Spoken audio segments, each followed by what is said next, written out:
نحمده ونصلي على رسوله الكريم اما بعد۔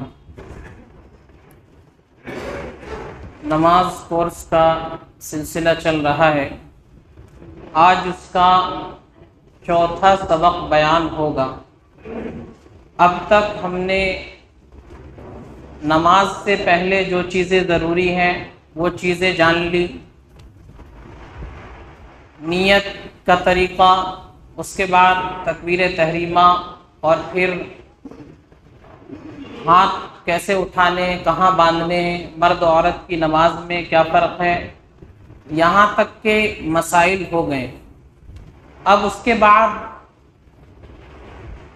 جب تکبیر تحریمہ کہہ کر ہاتھ اٹھا کر ہم نے ہاتھ باندھ لیے، نماز میں داخل ہو گئے، تو سب سے پہلے ثنا پڑھنی ہے، سبحانک اللہم وبحمدک وتبارک اسمک وتعالی جدک ولا الہ غیرک۔ ثنا کا مطلب تعریف کرنا۔ ہم نماز میں داخل ہوئے، سب سے پہلے ہم اللہ کی تعریف بیان کریں گے۔ دنیا کا دستور ہے، جب انسان کسی بڑے کے پاس جاتا ہے، کسی آدمی سے اس کو کچھ لینا ہوتا ہے، تو پہلے اس کی تعریف کرتا ہے اور اس کے بعد اپنا مدعا رکھتا ہے، اپنا مطالبہ رکھتا ہے کہ مجھے اس چیز کی ضرورت ہے۔ تو ہمیں بھی اللہ تعالیٰ سے ہدایت مانگنی ہے اور دعائیں کرنی ہے، اپنی ضرورتوں کا سوال کرنا ہے، تو پہلے ہم اللہ کے حضور پیش ہو رہے ہیں، اللہ کی تعریف کرنی ہے۔ وہی تعریف بیان کی جاتی ہے ثنا میں۔ اس کے الفاظ عام طور پر یاد ہوتے ہیں سب کو، نہیں یاد ہے تو یاد کرنا چاہیے۔ سبحانک اللہم وبحمدک وتبارک اسمک وتعالی جدک ولا الہ غیرک۔ اس کا ترجمہ ہے، اے اللہ تیری ذات پاک ہے، سبحانک اللہم، اے اللہ تیری ذات پاک ہے، وبحمدک، اور ہم تیری تعریف بیان کرتے ہیں، وتبارک اسمک، اور تیرا نام برکت والا ہے، وتعالی جدک، اور تیری شان بہت بلند ہے، ولا الہ غیرک، اور تیرے علاوہ کوئی عبادت کے لائق نہیں۔ یہ اس کا ترجمہ ہے۔ تو ہم اللہ کی تعریف کر رہے ہیں کہ اے اللہ تو ہر عیب سے پاک ہے، تیری ذات میں کوئی کمی نہیں، سبحانک اللہم۔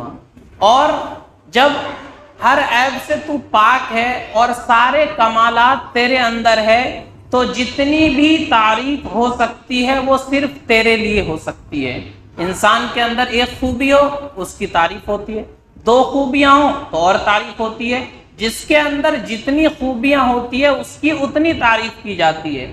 تو تمام خوبیوں کا مالک اللہ، تمام کمالات اللہ کی ذات میں ہیں، تو تمام تعریفیں بھی اللہ کے لیے، وہ بحمدک وتبارک اسمک، تیرا نام برکتوں والا ہے۔ یعنی ہم جو نماز پڑھ رہے ہیں، تیری تعریف کر رہے ہیں، یہ اس لیے نہیں کہ اس سے تیری شان بڑھ جائے گی، نہیں، ہم تو اپنے لیے کر رہے ہیں۔ ہم تیرا نام لیں گے، ہماری زندگی بابرکت ہو جائے گی، ہمارے سارے کام بن جائیں گے، تو تیرا نام برکت والا ہے، وتعالی جدک، اور تیری شان بہت بلند ہے۔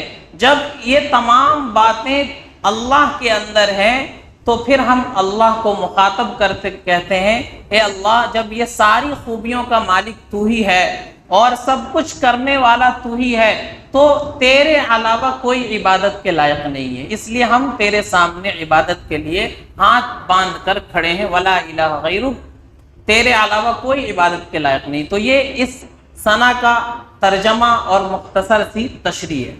ثنا پڑھنا نماز کے اندر یہ سنت ہے سب کے لیے، تنہا نماز پڑھ رہا ہو اس کے لیے بھی، امام صاحب نماز پڑھا رہے ہیں ان کے لیے بھی، اور جو امام صاحب کے پیچھے نماز پڑھ رہا ہے مقتدی، اس کے لیے بھی، عورت کے لیے بھی، مرد کے لیے بھی۔ تو سب کے لیے سب سے شروع میں تکبیر تحریمہ جب کہہ لیں گے، ہاتھ باندھ لیں گے، تو اب ثنا پڑھنا یہ سنت ہے سب کے لیے۔ سنت اس کا مطلب یہ کہ اگر یہ نہیں پڑھا تو نماز میں اس کی وجہ سے کوئی فرق نہیں پڑے گا، مطلب نماز اس کی ادا ہو جائے گی، اس کے لیے سجدہ سہو بھی نہیں کرنا ہوگا۔ تو سنت کا مطلب یہ ہوتا ہے۔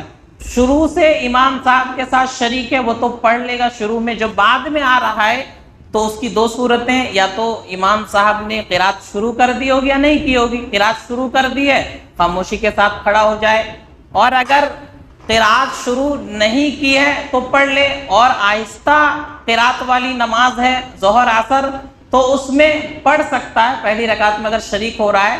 بعض علماء نے اس کی اجازت دی ہے، لیکن بہتر ہے وہ بھی خاموش کھڑا ہو جائے۔ اس کے بعد ایک آدمی ہے جس کی رکعت نکل گئی، پہلی رکعت میں وہ شریک نہیں ہوا، دوسری رکعت، تیسری رکعت یا چوتھی رکعت میں جماعت کے ساتھ مل رہا ہے، تو اس کے لیے حکم یہ ہے کہ وہ نماز میں شامل ہو جائے، خاموشی کے ساتھ کھڑا رہے۔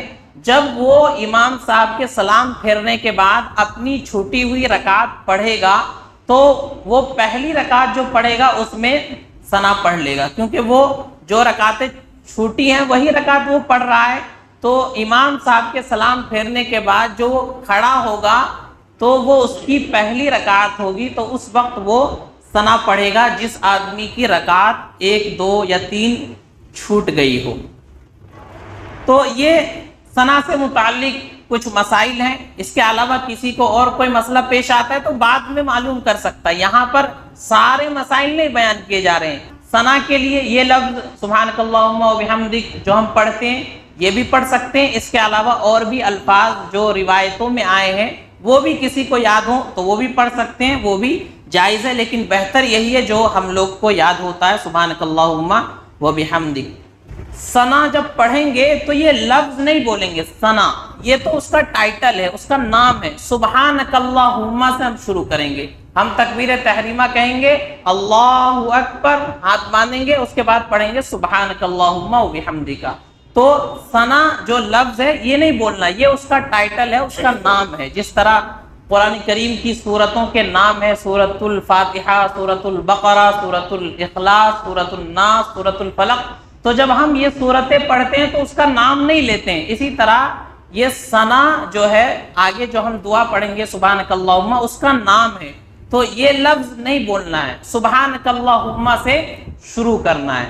ثنا پڑھنے کے بعد اب مقتدی کا کام ہے، جو امام کے پیچھے نماز پڑھ رہا ہے وہ خاموشی کے ساتھ کھڑا ہو جائے۔ اب اس کو کچھ نہیں کرنا، آگے کا جو کام ہے قرات وہ امام صاحب کی ذمہ داری ہے، امام صاحب کی قرات مقتدی کی قرات سمجھی جائے گی۔ اس کے بعد جو اگلی چیز ہے نماز کے اندر وہ ہے قرات کرنا۔ اگر تنہا آدمی نماز پڑھ رہا ہے تو وہ تو اپنی قرات کرے گا، لیکن امام صاحب کے ساتھ نماز پڑھ رہا ہے تو مقتدی کو خاموش رہنا ہے، امام صاحب قرات کریں گے، امام صاحب کی قرات مقتدی کی قرات سمجھی جائے گی، کیونکہ امام صاحب ذمہ دار ہے۔ اب اس کے بعد ہے قرات کا مسئلہ۔ فرض نمازوں کی پہلی 2 رکعت میں اور فرض کے علاوہ ہر نماز کی ہر رکعت میں قرات یہ فرض ہے۔ فرض نماز کی پہلی 2 رکعت میں، 2 رکعت والی نماز ہے جیسے فجر تو دونوں میں فرض ہے، اور مغرب میں 3 ہے تو پہلی 2 میں فرض ہے، ظہر عصر عشاء میں 4 رکعت ہے تو پہلی 2 میں فرض ہے۔ تو فرض نمازوں کی پہلی 2 رکعت میں اور فرض کے علاوہ جتنی نمازیں ہیں، سنت ہو، نفل ہو یا واجب ہو، ان نمازوں کی ہر رکعت میں قرات یہ فرض ہے۔ اب قرات کے اندر پھر 2 چیزیں آتی ہے، ایک تو سورہ فاتحہ ہے اور پھر اس کے بعد قرآن کریم کی کہیں سے بھی چند آیات کی تلاوت ہے یا چھوٹی کوئی سورت پڑھنا ہے، تو پھر اس کے اندر الگ مسائل ہیں۔ سورہ فاتحہ فرض نماز کی پہلی 2 رکعت میں اور فرض کے علاوہ ہر نماز کی ہر رکعت میں پڑھنا واجب ہے۔ اسی طرح سورہ فاتحہ کے بعد جو سورت ملاتے ہیں وہ بھی فرض نماز کی پہلی 2 رکعت میں اور فرض کے علاوہ جتنی بھی نمازیں ہیں ہر نماز کی ہر رکعت میں پڑھنا واجب ہے۔ اسی طرح سورہ فاتحہ کو پہلے پڑھنا اور سورت کو بعد میں پڑھنا یہ بھی واجب ہے، یعنی اس کے اندر ترتیب کا خیال بھی رکھنا ہے۔ پہلے سورت پڑھ لیں، بعد میں سورہ فاتحہ پڑھ لیں گے تو غلطی سے ایسا ہو جائے تو اس پر سجدہ سہو واجب ہوگا۔ اب کتنی قرات فرض ہے؟ قرآن کریم کی 3 چھوٹی چھوٹی آیتیں پڑھنا یا ایک بڑی آیت جو 3 آیتوں کے برابر ہو اتنا پڑھنا نماز میں فرض ہے۔ فرض نماز کی پہلی 2 رکعت میں اور فرض کے علاوہ جتنی نمازیں ہیں ان نمازوں کی ہر رکعت میں۔ اب کیسے پتہ چلے گا بڑی آیت کون سی ہے؟ 3 چھوٹی چھوٹی آیتیں تو پڑھ لیں گے۔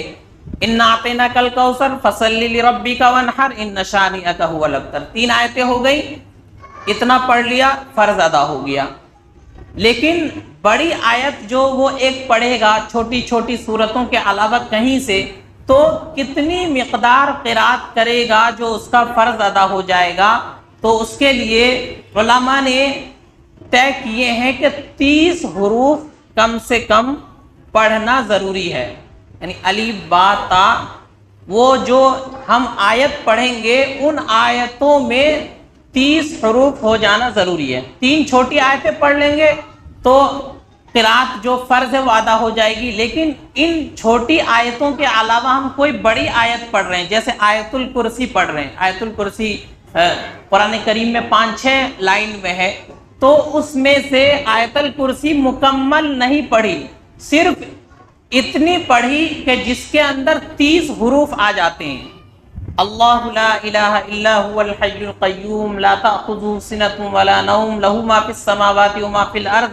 آیت الکرسی بہت بڑی ہے، لیکن اس آیت الکرسی میں سے اتنا پڑھ لیا کہ 30 حروف اس کے اندر آ جاتے ہیں۔ اللہ لا الہ، جیسے الف لام پھر ہا، پھر لام پھر الف پھر لام پھر ہا، تو اس طرح جوڑ کر کے 30 حروف اگر پڑھ لیا نماز کے اندر تو جو فرض قرات ہے وہ ادا ہو جائے گی۔ اس کے بعد کوئی آدمی رکوع کر لیتا ہے، سجدہ کر لیتا ہے، اپنی نماز مکمل کر لیتا ہے تو اس کی نماز ہو جائے گی۔ لیکن 30 حروف سے اگر کم پڑھے گا تو اس کا جو فرض قرات ہے وہ ادا نہیں ہوگا، اور فرض قرات ادا نہ ہونے کی وجہ سے اس کی قرات نہیں سمجھی جائے گی اور نماز اس کی نہیں ہوگی۔ تو یہ مسئلہ یاد رکھنا چاہیے۔ تو چھوٹی آیت پڑھ رہا ہے تو 3 آیتیں پڑھ لے گا، اس کی قرات ادا ہو جائے گی، اور بڑی آیت پڑھ رہا ہے تو ایک آیت بھی پڑھ سکتا ہے جو 3 چھوٹی آیتوں کے برابر ہو۔ اس کی مقدار کیا ہے؟ تو اس کے اندر 30 حروف ہو جانے چاہیے۔ اگر 30 حروف پڑھ لیا نماز کا جو فرض ہے قرات وہ ادا ہو جائے گا، اور 30 حروف سے کم رہ گئے تو فرض قرات ادا نہیں ہوگی، اس کی قرات نہیں سمجھی جائے گی، اور قرات فرض ہے تو اس کی نماز بھی نہیں ہوگی۔ تو اس کا خیال رکھنا ہے۔ اس کے بعد فرض قرات کی مقدار بیان کر دی گئی ہے۔ سورہ فاتحہ کا حکم میں نے بتایا، فرض نماز کی پہلی 2 رکعت میں، اور فرض کے علاوہ جتنی نمازیں ہیں ہر نماز کی ہر رکعت میں سورہ فاتحہ پڑھنا واجب ہے۔ اور فرض نماز کی جو بعد کی رکعت ہوتی ہے 2 کے بعد، 3 رکعت والی نماز میں 1 رکعت بچتی ہے، اسی طرح 4 رکعت والی نماز میں 2 رکعت بچتی ہے، ان کے اندر سورہ فاتحہ پڑھنا سنت ہے۔ اگر کوئی نہیں پڑھے گا تو بھی اس کی نماز ہو جائے گی۔ اب اس کے بعد قرات جب ہم کریں گے تو قرات زبان سے کرنی ہے، دل میں پڑھنے سے قرات ادا نہیں ہوگی۔ بہت سے لوگوں کو دیکھا گیا بالکل ہونٹ سلے ہوئے رہتے ہیں بند، اور نماز ان کی جاری ہے، تو اس طرح نماز نہیں ہوتی ہے۔ زبان سے ادا کرنا ضروری ہے، جو ہم پڑھ رہے ہیں زبان سے وہ الفاظ ادا ہونے ضروری ہیں۔ کم سے کم آدمی اتنی آواز سے پڑھے کہ خود وہ سن سکے، اس کے کان میں اپنے پڑھنے کی آواز آئے، تو زبان سے ادا کرنا ضروری ہے۔ دل ہی دل میں پڑھنے سے قرات مکمل نہیں ہوگی، نماز نہیں ہوگی۔ اسی طرح اب مقتدی ہے جو نماز پڑھ رہا ہے امام کے پیچھے، اس کو تو خاموش کھڑا رہنا ہے، لیکن جب امام صاحب سورہ فاتحہ مکمل کر لیں گے تو آمین وہ کہے گا۔ آمین کہنا سنت ہے، امام صاحب کے لیے بھی، مقتدی کے لیے بھی، تنہا نماز پڑھنے والے کے لیے بھی، مرد کے لیے بھی، عورت کے لیے بھی۔ سورہ فاتحہ کو ختم کرنے کے بعد آمین کہنا یہ سنت ہے، اور ہمارے نزدیک امام ابو حنیفہ رحمہ اللہ کا مسلک کہ آمین جو ہے آہستہ کہیں گے، کیونکہ آمین دعا ہے، اور دعا کے بارے میں قرآن کریم میں حکم ہے کہ دعا آدمی آہستہ کرے۔ اس کے بعد فرض نماز میں جب ہم قرات کریں گے تو یہ بھی خیال رکھنا ہے کہ پہلے ہم نے جو سورت پڑھی ہے دوسری رکعت میں اس کے بعد والی سورت پڑھے، یا 2-3 سورتیں چھوڑ کے پھر اس کے بعد کی سورت پڑھے۔ درمیان میں چھوٹی سورت چھوڑنا جان بوجھ کر یہ مکروہ ہے۔ تو اذا جاء نصر اللہ پڑھیں گے، اس کے بعد دوسری رکعت میں ہمیں تبت یدا پڑھنی ہے۔ تبت یدا نہیں پڑھتے تو قل واللہ بھی نہ پڑھے، اس کے بعد قل اعوذ برب الفلق پڑھے۔ تو درمیان میں چھوٹی سورت کا گیپ نہ رکھے، ایک سورت نہ چھوڑے، 2 سورت 3 سورت چھوڑ کے اس کے بعد پڑھ لے، تو یہ ہے مکروہ عمل ہے ایسا کرنا۔ اس کے بعد ترتیب کے خلاف فرض نماز میں قرات کرنا یہ بھی مکروہ ہے۔ کسی نے پہلی رکعت میں قل واللہ احد پڑھ لی، اب دوسری رکعت میں اس کو قل اعوذ برب الفلق پڑھنا چاہیے، لیکن اس نے قل واللہ احد پہلے میں پڑھی اور دوسری رکعت میں اس سے پیچھے والی سورت تبت یدا پڑھ لی، تو یہ بھی عمل مکروہ ہے۔ قرآن کریم کی ترتیب کا لحاظ کرتے ہوئے نماز میں قرات ہونی چاہیے۔ تو پہلے قل واللہ احد پڑھ لیے، تو اب اس کے بعد کی جو سورت ہے قل اعوذ برب الفلق اس کو پڑھنا ہے، تو پیچھے والی سورت پڑھیں گے تو یہ ترتیب کے خلاف ہو جائے گا۔ ایسا کرنا مکروہ عمل ہے، جان بوجھ کر کوئی آدمی ایسا کر رہا ہے تو ناپسندیدہ عمل ہے، بھولے سے ہو گیا تو کوئی مسئلہ نہیں ہے، تو اس کا بھی خیال رکھنا چاہیے۔ اسی طرح قرات کر رہے ہیں، ایک سورت شروع کی، وہ سورت مکمل نہیں ہوئی، اس کے بعد دوسری سورت میں پہنچ گئے، یہ بھی مکروہ ہے۔ کسی نے اذا جاء نصر اللہ پڑھنا شروع کیا، اذا جاء نصر اللہ والفتح ورأیت الناس يدخلون، پھر کہتا نہیں قل واللہ احد، تو یہ طریقہ بھی مکروہ ہے، ایسا نہیں کرنا چاہیے۔ ہم نے ایک سورت شروع کر دی ہے، اس کو مکمل کر لے، تو یہ مسائل ہیں۔ اس کے بعد قرات ہی سے متعلق ایک مسئلہ یہ بھی ذہن میں رکھنا چاہیے کہ فرض نمازوں میں بغیر کسی مجبوری کے ایک ہی سورت کو بار بار پڑھنا، پہلی رکعت میں بھی قل واللہ احد، دوسری رکعت میں بھی قل واللہ احد، یہ بھی مکروہ عمل ہے۔ کسی آدمی کو یاد نہیں ہے، صرف قل واللہ احد ہی اس کو یاد ہے تو اس کا مسئلہ الگ ہے، لیکن یاد ہے کئی ساری صورتیں، لیکن ہر رکعت میں قل واللہ احد ہی چل رہا ہے، پہلی میں بھی دوسری میں بھی، تو فرض نماز میں بلا عذر ایسا کرنا مکروہ ہے۔ تو آدمی الگ الگ صورتیں پڑھے، پہلی رکعت میں الگ صورت پڑھے، دوسری میں الگ صورت پڑھے۔ اور کتنے افسوس کی بات ہے کہ ایک مسلمان کو 10-15 صورت یاد نہ ہو۔ قرآن کریم کی چھوٹی چھوٹی صورتیں جو آخر کی ہیں، ہر مسلمان کو یاد ہونی چاہیے، کم سے کم آخر کی 10 صورتیں، تاکہ وہ نماز صحیح طریقے سے پڑھ سکے اور ہر نماز میں الگ الگ صورت پہ قرات کر سکے۔ تو افسوس کی بات ہے کہ ایک مسلمان 50 سال 60 سال کی اس کی زندگی ہو گئی اور اسے قرآن کریم کی 10-12 صورتیں بھی یاد نہ ہو۔ تو ہر مسلمان کو آخر کی 10 صورتیں یاد کرنی چاہیے، اور ہو سکے تو آخر کا پورا پارہ یاد کر لے تاکہ نماز اچھے طریقے سے پڑھ سکے اور جو مسنون قرات ہے وہ ادا کر سکے۔ جب پورا پارہ یاد ہوگا پھر اس کا ترجمہ ہم جان لیں گے، اس کی تفسیر جان لیں گے، تو پھر نماز پڑھنے میں مزہ آئے گا، نماز پڑھتے ہوئے دل لگے گا۔ تو 10-12 صورتیں ہر مسلمان کو یاد ہونی چاہیے تاکہ وہ اپنی نمازوں کو صحیح طریقے سے پڑھ سکے اور ہر رکعت میں الگ الگ صورت کی قرات کر سکے۔ تو یہ قرات سے متعلق کچھ مسائل تھے جو بیان کر دیے گئے، یہ موٹے موٹے مسائل ہیں جن کا جاننا ہر مسلمان کے لیے ضروری ہے۔ اس کے علاوہ کسی کے ساتھ کوئی الگ صورت پیش آتی ہے تو وہ مسئلہ معلوم کر لے، نماز کا کیا حکم رہے گا۔ اب ایک مسئلہ، کسی آدمی نے نماز میں صرف سورہ فاتحہ پڑھی اور سورہ فاتحہ کے بعد کوئی صورت نہیں ملائی۔ جن نمازوں میں، جن رکعت میں سورہ فاتحہ کے بعد دوسری صورت ملانا ضروری تھا، اس میں اس نے صورت نہیں ملائی، صرف سورہ فاتحہ پڑھا، رکوع میں چلا گیا، تو اب اس کو رکوع سے واپس اٹھنا نہیں ہے۔ رکوع میں وہ چلا گیا، رکوع میں چلا جائے، رکوع کے بعد آگے سجدہ کرے، آخر میں وہ سجدہ سہو کر لے، اس کی نماز ہو جائے گی، کیونکہ بعد میں صورت ملانا یہ واجب تھا۔ واجب بھولے سے چھوٹ جاتا ہے تو لاسٹ میں سجدہ سہو کرنے سے نماز ہو جاتی ہے، اور اگر آخر میں سجدہ سہو بھی نہیں کیا تو اب اس کو دوبارہ نماز پڑھنی ہوگی۔ تو یہ کچھ مسائل تھے ثنا سے متعلق اور قرات سے متعلق جو بیان کر دیے گئے ہیں۔ اللہ تعالی ہم سب کو عمل سمجھ کی توفیق عطا فرمائے۔ ان مسائل کو ہمیں اچھے طریقے سے سمجھنا چاہیے تاکہ ہماری نمازیں درست ہو سکے۔ وآخر دعوانا الحمدللہ رب العالمین۔